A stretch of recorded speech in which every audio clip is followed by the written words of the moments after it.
My parents swore Grandpa's trust fund for me never existed.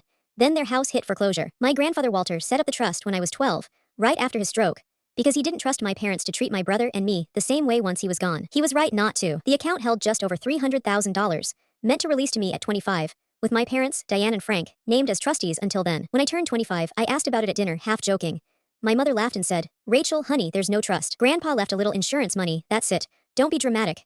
My father didn't even look up from his plate. I let it go, because what was I supposed to do? Accuse my own parents of lying to my face. My younger brother Chase got quiet and changed the subject to his new truck. I'd worked through community college waitressing, then transferred and finished a computer science degree with loans I paid off myself. Nobody offered to help. Meanwhile, Chase got his HVAC business loan from mom and dad.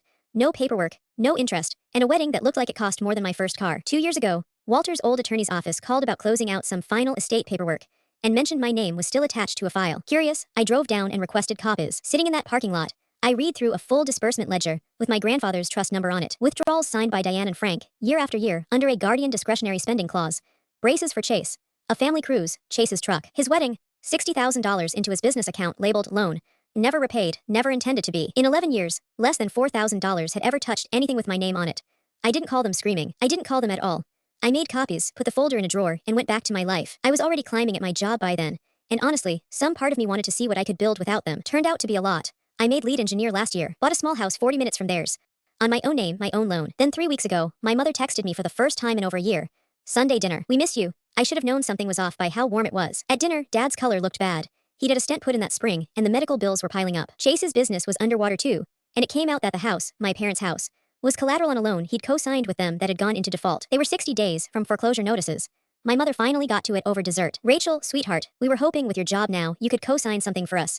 90,000. Family helps family." I asked calmly whatever happened to Grandpa's trust. Dad's jaw tightened. "That money is gone." "This isn't about that." "It's exactly about that," I said, and set the folder on the table. Copies of the ledger, every signature, every withdrawal, 11 years of it.